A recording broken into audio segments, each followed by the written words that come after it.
Hi everyone, welcome to sleepy classes. आज हम discuss करेंगे लिविंग प्लैनेट रिपोर्ट और living planet index report.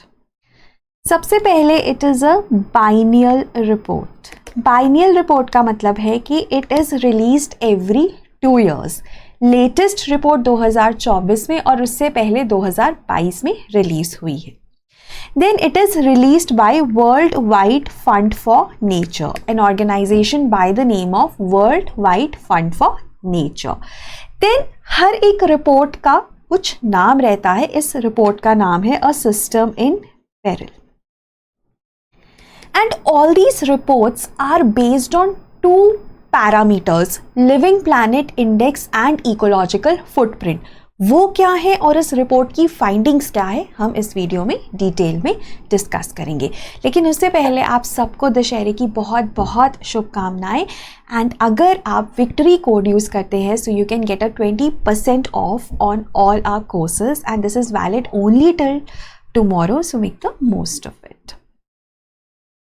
And it is also valid on our current affairs course. और in fact जो हम topics few minute series में discuss करते हैं या प्रीमिक्स में डिस्कस करते हैं उसको और स्ट्रक्चर्ड एलैबोरेट वे में हम इस करंट अफेयर्स कोर्स में डिस्कस करते हैं, which is a live course. And इसकी जो वैलिडिटी है that is until the interview of 2025, that is somewhere until March 2026। तो आपको throughout the 3 steps of your preparation this course is going to help. Now coming to the living planet report, it is a biennial report. It is released by World Wide Fund for Nature and it has been releasing since 1998. And like I said, it is based on Living Planet Index and Ecological Footprint calculations. Right? But अगर हम broadly देखें तो इस report का क्या purpose है? ये report क्या बताता है हमें कि हमारे प्लैनेट की क्या हालत है, उसकी क्या हेल्थ है और ह्यूमंस का क्या इम्पैक्ट है उस प्लैनेट के ऊपर।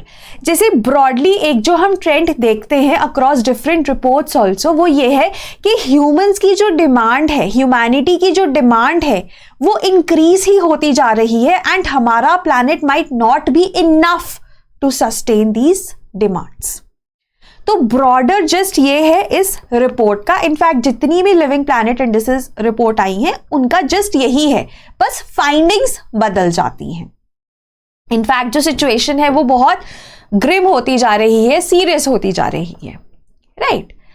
देन WWF की अगर मैं बात करूं, it is an international a global non governmental organization based out of Gland in Switzerland. और ये रिपोर्ट भी ना wildlife preservation, conservation and reducing the impact of humans on environment के दायरे में काम करता है।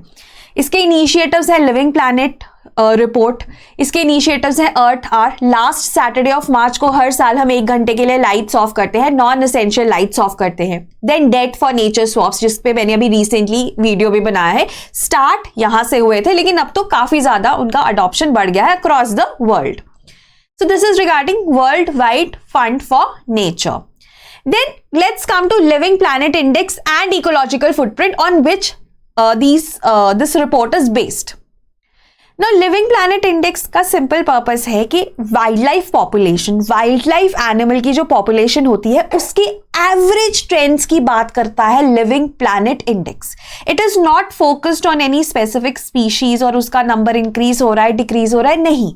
ये वाइल्ड लाइफ पॉपुलेशन इंक्रीज हो रही है, डिक्रीज हो रही है, उनका क्या एवरेज ट्रेंड है उसकी बात करता है लिविंग प्लैनेट इंडेक्स। एक तरह से एक अर्ली वार्निंग का काम करता है and this is calculated by World Wide Fund for Nature of course in collaboration with Zoological Society of London. Then we have ecological footprint जो कि ग्लोबल फुटप्रिंट नेटवर्क का इनिशिएटिव है, वो इसे कैलकुलेट करता है। इकोलॉजिकल फुटप्रिंट सिंपली ये बताता है कि ह्यूमैनिटी की जो डिमांड है वो कितनी है, ठीक है, कितनी ह्यूमैनिटी की डिमांड है और उसको फुलफिल करने के लिए हमारा नेचर कितना सक्षम है। Is it enough or is it not enough? So how big humanity's demand is compared to what our planet can sustain or renew. That is what we get from ecological footprint. And based on these two, we have our Living Planet report every 2 years. अगर हम इस साल की report की बात करें तो ये हमें ये बताता है कि जो मॉनिटर्ड वाइल्ड लाइफ पॉपुलेशंस हैं उनमें 73% डिक्लाइन देखा गया है। अब ये डिक्लाइन देखा गया है close to 35,000 populations of 5,500 species from 1970 to 2020। तो पिछले 50 सालों को इन्होंने मॉनिटर किया। 1970 से 2020 में 35,000 पॉपुलेशंस को मॉनिटर किया of 5,000 species and all of these are native species. तो नॉन नेटिव को नहीं कंसिडर किया गया। Non native was considered in 2022 report, इस वाली रिपोर्ट में नहीं कंसिडर किया गया। तो ये इंपॉर्टेंट चीज है। तो उसमें देखा गया 73% डिक्लाइन है। अब ये जो 73% डिक्लाइन है ना, ये पॉपुलेशंस में है। कुछ पॉपुलेशंस में डिक्लाइन देखा गया, कुछ पॉपुलेशंस वर स्टेबल एंड कुछ populations were increasing. But obviously जो डिक्लाइन होगा वो ज्यादा होगा ना, क्योंकि हम एवरेज डिक्लाइन ऑफ 73% की बात कर रहे हैं। So that is one thing that you have to know. इसमें ना ये हमें नहीं पता चलता कि ये स्पीशीज का नंबर डिक्रीज हो गया है 73% या 73% स्पीशीज ही डिक्रीज हो गई है, नहीं। पॉपुलेशन जो स्टडी हुई है, 35,000 पॉपुलेशन जो स्टडी हुई है, उनमें 73% डिक्लाइन देखा गया है। एंड लाइक आई सेड, कुछ पॉपुलेशंस इंक्रीज भी हुई हैं, कुछ डिक्रीज हुई हैं और कुछ स्टेबल रही हैं। लेकिन डिक्लाइन ज्यादा होगा, डिक्रीज ज्यादा होगा, क्योंकि हम एवरेज डिक्लाइन के ऊपर फोकस कर रहे हैं। एंड अगर हम क्योंकि इसमें एनिमल स्पीशीज को ही हम मॉनिटर कर रहे हैं, एनिमल स्पीशीज की पॉपुलेशन को मॉनिटर कर रहे हैं। एंड अब चाहे हम 5,500 स्पीशीज की बात करें, but they are spread across mammals, birds, fishes, reptiles and amphibians. तो अगर आप देखोगे ना कि अगर लेट्स फोकस ऑन मैमल्स में पॉपुलेशन इंक्रीज भी हुई है, डिक्लाइन भी हुई है और स्टेबल भी रही है। But the magnitude of declining populations must be much greater than the magnitude of increasing ones, क्योंकि एवरेज डिक्लाइन है 73% का। सो ये चीज़ सबसे ज़्यादा इंपॉर्टेंट है इस रिपोर्ट में। दूसरी चीज़ इंपॉर्टेंट ये है कि अगर हम देखें तो सबसे ज़्यादा जो इम्पैक्ट हुआ है, जिनका डिक्लाइन हुआ है, वो है fresh water species, followed by terrestrial species, followed by marine species. तो सबसे ज़्यादा डिक्लाइन फ्रेश वाटर स्पीशीज़ में हुआ है और सबसे ज़्यादा डिक्लाइन लैटिन अमेरिका और कैरिबियन में देखा गया है। तो ये दो फाइंडिंग्स भी आपको ध्यान में रखनी है। एंड चाहे रिपोर्ट्स, अगर हम अक्रॉस रिपोर्ट्स देखें, जो पुरानी रिपोर्ट्स भी हैं, उनमें नंबर्स दे वेरी, है ना, बट एक चीज़ जो कांस्टेंट रहती है, drivers of this biodiversity loss, जैसे डायरेक्ट प्रेशर्स हैं, जैसे डिफॉरेस्टेशन हो गई, राइट, या फिर हैबिटेट लॉस हो गया अर्बनाइजेशन की वजह से, एग्रीकल्चर की वजह से, हंटिंग, ओवरफिशिंग।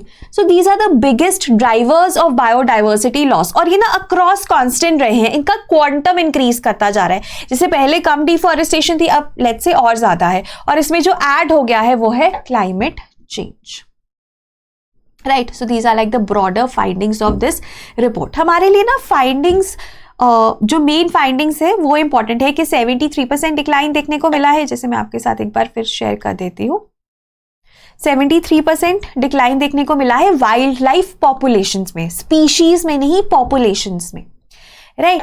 और फ्रेश वाटर स्पीशीज में ये सबसे ज़्यादा है और सबसे ज़्यादा लैटिन अमेरिका और कैरिबियन में है। तो मेनली हमारे लिए यही चीज़ें जो हैं वो इम्पॉर्टेंट हैं। But at the same time what is important is that ये रिपोर्ट कब आती है, कौन निकालता है, किसके ऊपर बेस्ड है, वो दो कॉन्सेप्ट्स बहुत ज़्यादा ज़रूरी है समझने। I hope I did justice to this topic. अगर आपके कोई भी डाउट्स है आप कमेंट्स में लिख सकते हैं। And like I said, use code victory for getting 20% of.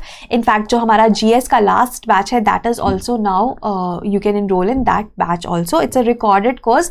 And वो जो कोर्स है ना, लास्ट में कैसे, लास्ट में मेरा मतलब है कि अभी आप नवंबर, अक्टूबर एंड नवंबर से स्टार्ट कर रहोगे अपनी GS, तो उसके बावजूद आप कैसे 2025 अटेम्प्ट को सीरीज एक अटेम्प्ट बना सकते हो, वो कोर्स उसके ऊपर बेस्ड है।